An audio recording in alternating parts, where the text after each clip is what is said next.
சென்னை தலைமைச் செயலகத்தில் முதலமைச்சர் மு க ஸ்டாலின் புதிதாக கட்டப்பட்டுள்ள காவல் நிலையங்கள் மற்றும் தீயணைப்பு நிலையங்களை காணொலி காட்சி வாயிலாக திறந்து வைக்கிறார்.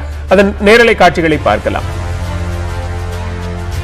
ஆகிய இடங்களில் கட்டப்பட்டுள்ள 2 தீயணைப்பு மற்றும் மீட்பு பணிகள் நிலையங்கள் மொத்தம் 23,72 லட்சம் ரூபாய் மதிப்பீட்டில் தமிழ்நாடு காவலர் வீட்டு வசதி கழகத்தால் கட்டப்பட்டுள்ள கட்டடங்கள். தமிழகத்தின் பல்வேறு பகுதிகளில் கட்டப்பட்டுள்ள புதிய காவல் நிலையங்கள் மற்றும் தீயணைப்பு நிலையங்களை தற்போது காணொலி காட்சி வாயிலாக முதலமைச்சர் மு க ஸ்டாலின் திறந்து வைக்கிறார். அதன் நேரலை காட்சிகளை பார்த்துக் கொண்டிருக்கிறோம். கூடுதல் விவரங்களோடு இணைகிறார் எமது சிறப்பு செய்தியாளர் பாண்டியராஜ். பாண்டியராஜ், விவரங்களை பதிவு செய்யலாம். எந்தெந்த பகுதிகளில் புதிய காவல் நிலையங்கள் மற்றும் தீயணைப்பு நிலையங்கள் அமைக்கப்பட்டிருக்கு?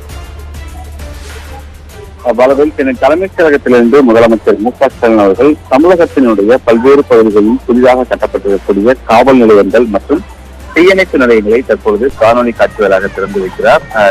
காவல்துறை மற்றும் தீயணைப்பு மற்றும் மீட்பு பணிகளுடைய துறை சார்பில் சுமார் 23,72 லட்சம் ரூபாய் செலவில் கட்டப்பட்டிருக்கக்கூடிய 3 காவல் நிலையங்கள், 2 காவல்துறை கட்டடங்கள் மற்றும் 2 தீயணைப்பு மற்றும் மீட்பு பணி நிலையங்கள் ஆகியவற்றை தற்பொழுது திறந்து வைக்கிறார். நிகழ்ச்சியில் தலைமைச் செயலாளர் இறையன்பு மற்றும் தமிழக காவல்துறை தலைவர் டிஜிபி சைலேந்திர பாபு மற்றும் உள்துறை பனீந்தர் ரெட்டி உள்ளிட்ட அரசு துறையினுடைய உயர் அதிகாரிகள் கலந்து கொண்டிருக்கின்றனர். பாலவேல், நன்றி பாண்டியராஜ், விரிவான விவரங்களை பதிவு செய்தமைக்கு.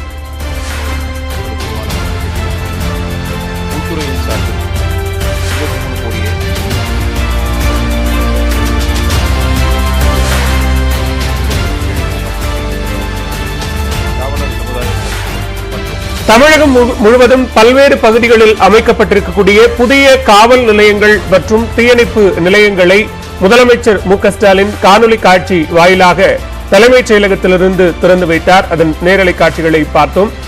தமிழகத்தினுடைய பல்வேறு பகுதிகளில் புதிய காவல் நிலையங்கள் மற்றும் தீயணைப்பு நிலையங்கள் அமைக்கப்பட்டிருக்கின்றன. அவற்றை முதலமைச்சர் திறந்து வைத்த நேரலை காட்சிகளை பார்த்தோம்.